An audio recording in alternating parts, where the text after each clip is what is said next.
Oke, selamat malam.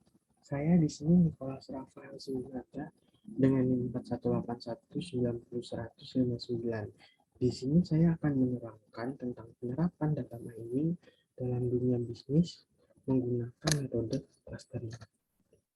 Apa itu teknik clustering? Teknik clustering itu secara garis besar adalah dibagi menjadi dua, yaitu dua tipe, yaitu hierarchical dan non-hierarchical menggunakan similarity matrix, sedangkan non-hierarchical membagi dataset menjadi sebuah level single partition dengan atau tanpa antara cluster. Selain itu, hal yang mendasar membedakan kedua metode ini adalah metode pengelompokan hierarki yang digunakan jika belum ada informasi jumlah kelompok, sedangkan metode pengelompokan hierarki bertujuan mengelompokkan objek ke dalam kelompok. Ini adalah rangkaian di mana sebuah proses dijalankan, yaitu dari keputusan lalu ke informasi, kemudian ke data. Data balik lagi ke informasi dan keputusan. Membuat keputusan yang berbasis data menyediakan informasi untuk mendukung keputusan. Demikian dalam hal ini data itu sendiri tidak diberi pertimbangan atau interpretasi dan tindakan dasar. Konteks dan pemakaian mengubah menjadi informasi, menghubungkan potongan informasi, memberikan petunjuk pengetahuan yang dapat mendukung keputusan. Dalam situasi ideal, hasil keputusan tersebut diumpan balik ke lingkungan BI. Rangkaian yang ditunjuk ke dalam gambar 2 ini, hal ini mungkin keputusan yang berdasar pengetahuan nyata, bukan berdasarkan perasaan, sehingga menghasilkan kemampuan untuk belajar. Lingkungan yang optimal mendukung persilangan antara data warehouse dan data mining. Data warehouse memungkinkan akses ke data integritas yang tak ternilai yang dapat ditambang. Data mining memberikan hasil yang dapat diintegritaskan kembali ke dalam data warehouse dan menjadi integral dari pengetahuan organisasi kita. OLAP dan data mining.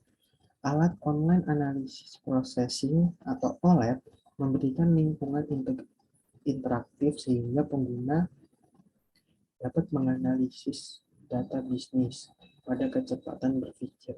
Daripada harus menunggu hasil query selama sehari, OLAP hidup dengan fakta bahwa setiap pertanyaan akan menghasilkan yang harus menghadapi pertanyaan sebelum kita lupa apa yang kita cari.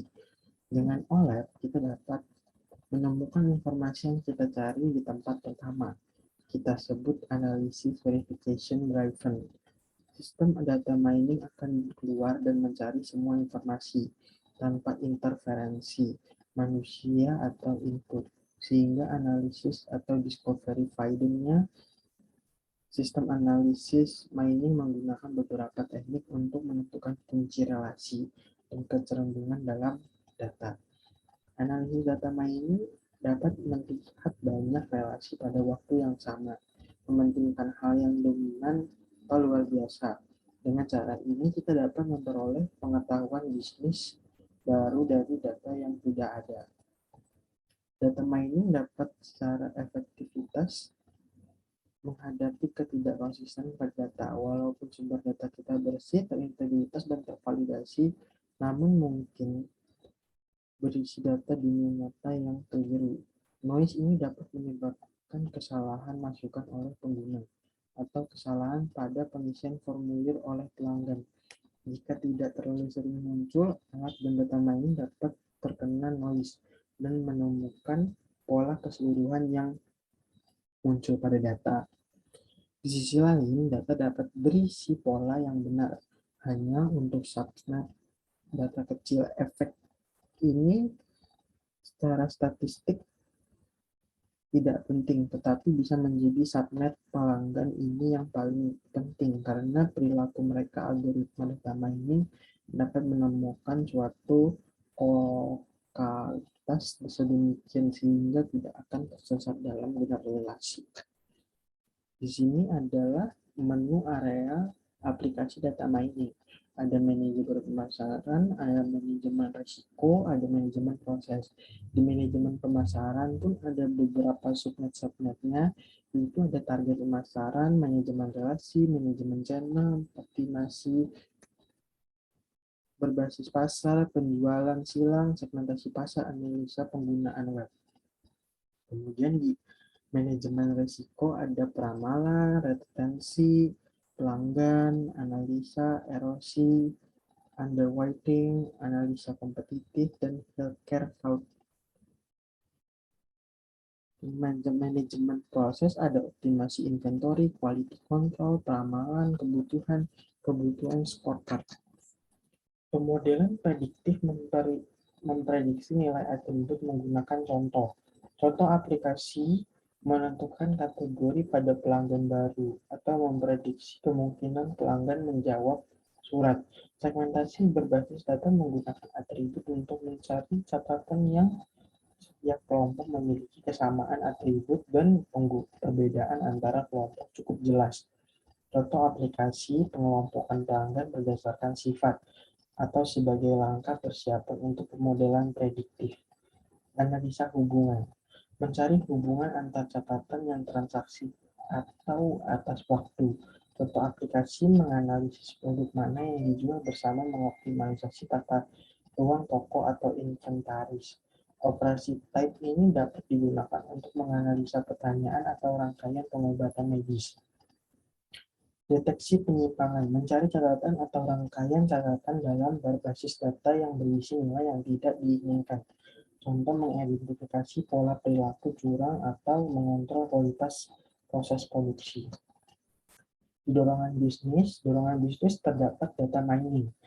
Pemenuhan pasar sulit untuk mencari pelanggan kita atau produk yang tepat untuk pelanggan kita. Batas industri kabur atau merger, pengambil alihan dan pembuatan perubahan dalam pasar. Diferensiasi yang kurang jelas, tidak jelas.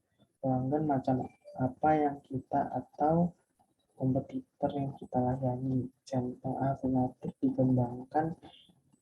berkembang pesat. Internet mendapatkan banyak perhatian dari pelanggan tertentu. Pengurangan waktu ke pasar, memperpendek siklus waktu yang dibutuhkan untuk tetap mengikuti atau bahkan memprediksi perilaku pelanggan. Kemudian ada kemudahan teknologi. Di sini ada dibagi tiga, yaitu pentingnya mendukung aplikasi basis data mining. Yang pertama, ada penelitian pada aplikasi teknik mesin yang mempelajari yang digunakan untuk menangani pertanyaan bisnis praktis. Kemungkinan jawabannya tidak hanya menarik perhatian secara saintifik, tetapi berelasi di dunia nyata. Kedua, pengembangan teknologi hardware dan software. Membangun sistem yang dapat menyaring banyak data dalam waktu nyata, ini berarti dapat membuat prediksi tentang perilaku sebelum terjadi secara aktual, mungkin membuat keputusan yang tepat dalam waktu yang tepat. Ketiga, konektivitas terbuka antar basis data dan alat. Memudahkan akses sembarangan data dari sembarang paket lunak. Ini adalah aplikasi dan operasi data mining. Di sebelah kiri itu ada proses aplikasi dan di sebelah kanan ada proses namanya operasi data mining. Faktor organisasi. Budaya dalam organisasi harus mendukung aliran dan informasi yang dibutuhkan. Selain itu harus mengakomodasi aliran dari upaya data mining. Berdasarkan kita membutuhkan budaya komunikasi yang terbuka, dalam budaya ini orang bekerja sama secara aktif dan pertukaran informasi. Hal ini secara khusus dibutuhkan dalam interaksi antar bagian bisnis dan bagian teknis. Orang yang mau menerima informasi baru dan berdasarkan informasi tersebut mengubah cara mereka bekerja. Jika ada orang yang memproteksi dirinya dan tidak ingin membagi informasi, baik yang dibutuhkan maupun yang dihasilkan, maka organisasi perlu mengambil upaya konsultasi baik internal maupun eksternal untuk mengubah hal ini. Hal ini bukan pekerjaan yang mudah, namun penting demikian keberhasilan upaya mining. Dari arsitektur IT, jika budaya organisasi harus mendukung informasi, maka arsitektur TI harus mendukung data terkini. Kita membutuhkan akses cepat, luas, dan data terbuka, tersedia, dan fleksibel untuk mengekstrak dan memperbarui subnet data dalam lingkungan yang akan dipergunakan untuk data mining. Contoh lingkungan yang baik adalah lingkungan yang mendukung BI dan memudahkan dalam membuat data pasar dari gudang pusat. Selain itu, mengakses dan mengirim data, arsitektur TI juga harus memiliki kapasitas yang cukup untuk melakukan proses mining atau mudahnya menambahkan kapasitas. Hal ini berarti menambah sistem ekstradasi untuk menambahkan dan menjalankan sebagai tambahan dari proses yang sudah ada dalam satu bisnis. Kesimpulan dari yang saya jelaskan ini adalah prinsip dasar penggunaan data mining di lingkungan BI untuk mendapatkan pengetahuan tentang bisnis. Hal ini tentu saja menciptakan persaingan bisnis antara perusahaan. Data mining yang dimaksud untuk memberikan solusi bagi para pengambil keputusan di dunia bisnis. Untuk mengembangkan bisnisnya, manfaat adalah untuk memudahkan analisis data yang besar dan membantu memberikan informasi data yang telah diproses. Salah satu metode yang dapat data mining digunakan yaitu penelitian ini adalah metode clustering. Hasil dari penelitian ini adalah aplikasi yang dibangun untuk membantu dunia usaha dalam menggambar dan mengambil keputusan guna mendapatkan pola penjualan dan pemasaran. Sekian, terima kasih atas presentasi saya. Mohon maaf jika ada salah. Terima kasih.